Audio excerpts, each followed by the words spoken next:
بسم اللہ الرحمن الرحیم۔ السلام علیکم ناظرین۔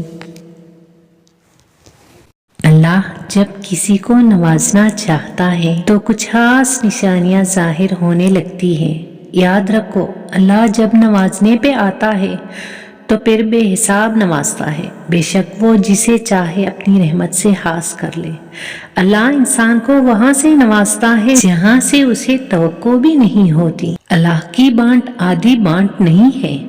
اللہ اپنی نعمتوں کے بانٹنے میں فیورٹزم والا معاملہ نہیں کرتا کہ پلا کو دنیا اچھی سمجھتی ہے تو اسے ہی عطا کرنا ہے، اور پلا کو دنیا اچھا نہیں سمجھتی تو اسے دھتکار دینا ہے۔ اللہ بس نیتیں دیکھتا ہے۔ اللہ بس یہ دیکھتا ہے کہ کسی کے دل میں اللہ کے لیے محبت ہے اور کون اس چیز کو پانے کی زیادہ شدت رکھتا ہے جو وہ اللہ سے مانگ رہا ہے۔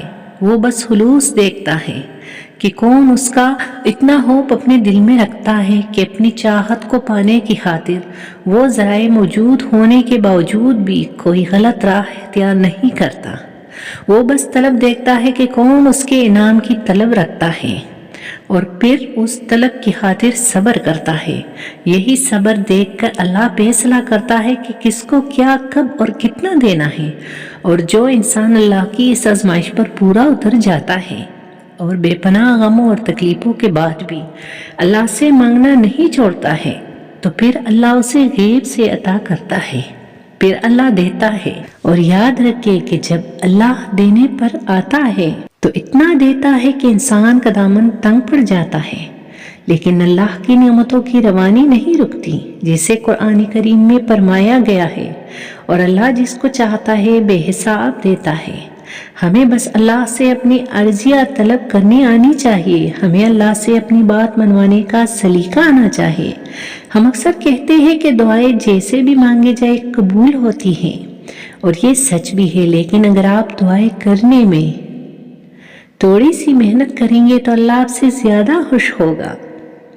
ہاتھ پھیلا کر مانگنے والے اور ہاتھ نہ پھیلا کر مانگنے والے میں کچھ تو فرق ہوتا ہے۔ آپ کا عمل ہی آپ کی شدت کو بیان کرتا ہے، اور جب آپ نماز پڑھ کر ہاتھوں کو اٹھا کر اللہ سے دعا مانگتے ہیں تو آپ یہ ظاہر کرتے ہیں کہ آپ نے اس رب کو اپنا بادشاہ مان لیا ہے اور اپنی ہار تسلیم کر لی ہے۔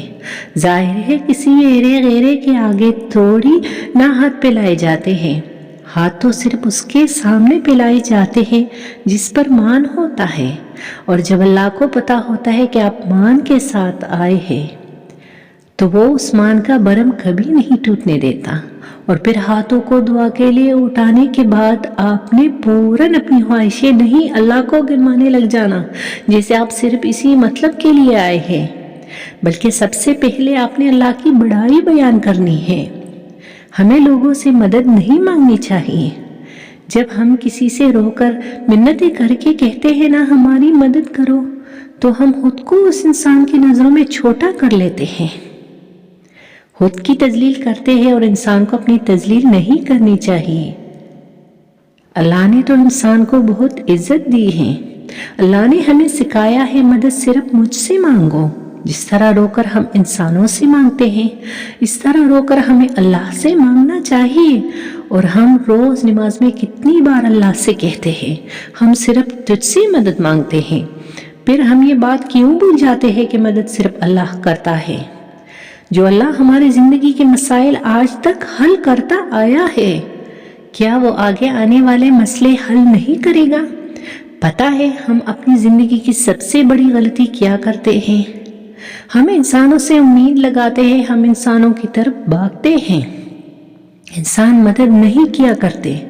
مدد دور کی بات، وہ آپ کے لیے کوشش تک نہیں کرتے۔ ہمارا رب جس کے پاس ہمیں سب سے پہلے جانا چاہیے، اس کے پاس ہم سب سے آخر میں آتے ہیں، جو ہمارے دل کے حال سے واقف ہے۔ بس اسی کو ہم اپنے دل کا حال نہیں بتاتے، اللہ سے نہیں کہتے، صرف آپ ہی ہیں جو مجھے اس مشکل سے نکال سکتے ہیں، صرف آپ ہی ہے جو مجھے راستہ دکھا سکتے ہیں، صرف آپ ہی ہے جو میری مدد کر سکتے ہیں، صرف آپ ہی ہے اللہ جو مجھے عطا کر سکتے ہیں۔ آپ دے دے تو کوئی روک نہیں سکتا، آپ روک دے تو کوئی دے نہیں سکتا۔ اللہ کے پاس تو سب اختیارات ہیں، سب کا مالک وہ ہے. جو چیز ہمیں چاہیے اس کا مالک بھی اللہ ہے.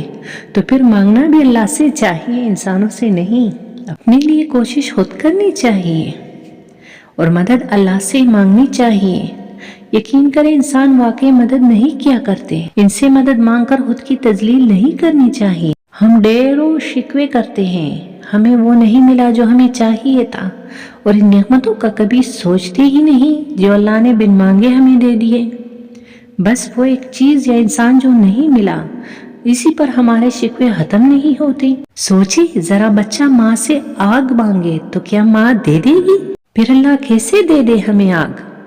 وہ اللہ جو ماں سے بھی کہیں زیادہ محبت کرتا ہے اپنے بندوں سے، وہ اللہ جس کی محبت کا کوئی مقابلہ ہی نہیں. ہو سکتا ہے جو ہمیں چاہیے اس سے ہمیں صرف نقصان ہو سکتا ہے اس چیز کے ملنے کا ابھی صحیح وقت نہ ہو. ہم اللہ سے بہتر نہیں جانتے، نہ کبھی جان پائیں گے. اللہ ہم سے محبت کرتا ہے، وہ ہمیں غلط کیسے دے دے؟ اللہ کا شکر کرے، اس نے جو بھی دیا ہے بہترین دیا ہے، اور جو نہیں دیا اس کے نہ ملنے پر بھی شکر اور صبر کرے. وہ ہم سے بہترین جانتا ہے، وہ ہمیں بہترین دیتا ہے. نا امید کیوں ہوتے ہو؟ اللہ پر بھروسہ نہیں، اس کی طاقت اور قدرت سے بے خبر ہو؟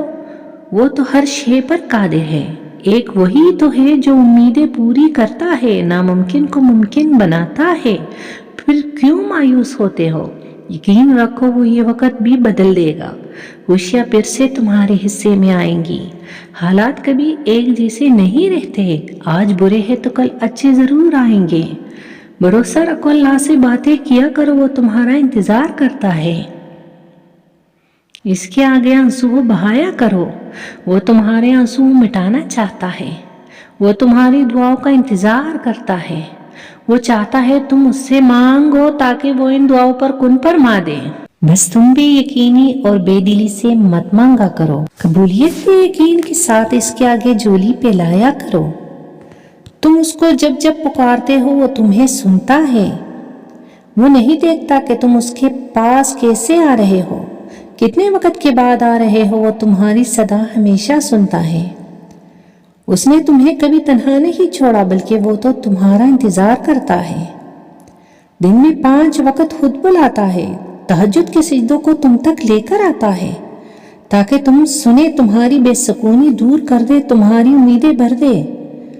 وہ جب چاہتا ہے کہ ہو جائے تو وہ ہو جاتا ہے. صبر رکھو، تم نہیں جانتے کہ تمہارے لیے کیا صحیح ہے اور کیا غلط. اس کی دیر تمہاری نظر میں دیر ہے، جبکہ وہ عطا اپنے صحیح وقت پر ہی کرتا ہے. صبر اور یقین رکھو، وہ تمہیں اتنا عطا کرے گا کہ تم اس کا شکر ادا کرنے میں ساری عمر گزارنا چاہو گے انشاءاللہ.